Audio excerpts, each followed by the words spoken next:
किसी जमाने में एक चोर था। वह एक बादशाह के महल में चोरी करने के इरादे से गया।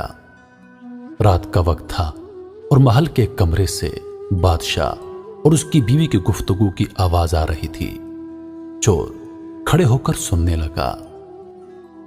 बादशाह अपनी बीवी से कह रहा था कि मैं अपनी बेटी की शादी ऐसे आदमी से करूंगा जो निहायत मुत्तकी, परहेजगार और बहुत अल्लाह वाला हो। जब चोर यह बात सुन रहा था तो उसके दिल में ख्याल आया कि क्यों ना मैं कुछ ऐसा बनकर दिखाऊं कि बादशाह मेरे साथ शहजादी की शादी कर दे।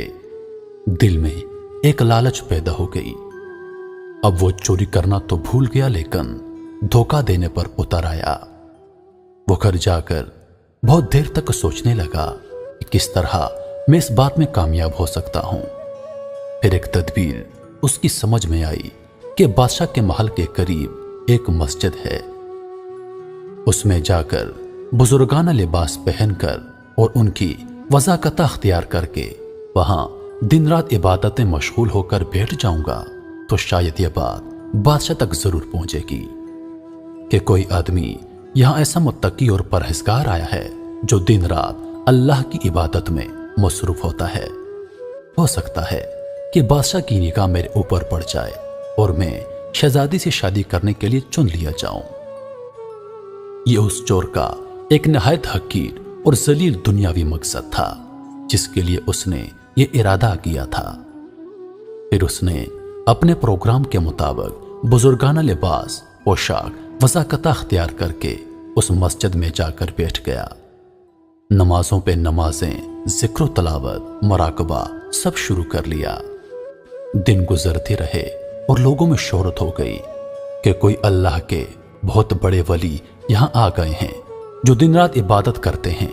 यहां तक कि यह बात बादशाह तक पहुंच गई कि यहां कोई अल्लाह वाले आकर बैठे हैं। जवान, जाहिद इबादत में लाजवाब, तकवा और तहारत में बेनजीर। जब बादशाह को यह बात मालूम हुई तो उन्होंने अपने इरादे के मुताबिक गौर फिक्र शुरू कर दिया कि शहजादी के मुतालिक जैसा सोचा था उसके लिए उसी का इंतखाब क्यों ना कर लिया जाए। बादशाह ने इस सिलसिले में गुफ्तगू के लिए अपने वजीर को भेजा। वजीर उस शख्स के पास मस्जिद पहुंचा और बाअदब होकर उससे कहा कि मैं आपकी खिदमत आलिया में बादशाह की तरफ से एक पैगाम लेकर आया हूं। उसने पूछा, क्या पैगाम है?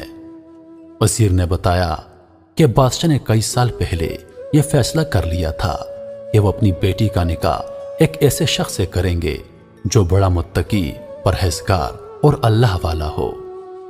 और बादशाह इसी तलाश में थे कि उनकी नजर आप पर आकर रुक गई है। लिहाजा बादशाह ने मुझे भेजा है कि इस सिलसिले में आपसे गुफ्तगू करूं। यह शख्स जो दरअसल इसी तमन्ना और आरज़ू में यहां आकर बैठा था, बहुत देर तक वजीर की गुफ्तगू सुनता रहा। उसके बाद उसकी आंखों से आंसू जारी हो गए। वजीर ने पूछा, क्या बात है? तो कहने लगा, आज जो पैगाम लेकर आप आए हैं यह पैगाम मुझे मंजूर नहीं। वजीर ने कहा, क्यों मंजूर नहीं? आखिर वजह क्या है? उस आदमी ने कहा, देखिए, मैं साफ साफ बात आपको बताता हूं। मैं असल में एक चोर था और एक मर्तबा बादशाह के महल में चोरी के इरादे से गया था। फिर जो कुछ हुआ सब वजीर को सुना दिया।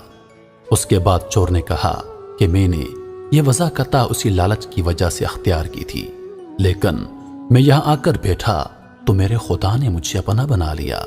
अब बस इसके बाद मुझे किसी की जरूरत नहीं, मेरे लिए मेरा खुदा ही काफी है। मोहतरम ख़वातीन व हज़रात, बेशक जब इबादत इबादत हो जाए, नमाज नमाज हो जाए, जिक्र जिक्र हो जाए और हमारी दीगर इबादतें वाक़ियतन इबादतें हो जाएं, तो बेशक ये नमाजें और इबादतें इंसान को बुराइयों से रोकती हैं। और जब इंसान अल्लाह का हो जाए तो उसके लिए दुनिया बेमानी और बेमकसद हो जाती है। उम्मीद करता हूं कि वीडियो आप लोगों को पसंद आई होगी। मजीद ऐसी वीडियोस देखने के लिए हमारे चैनल को सब्सक्राइब करें।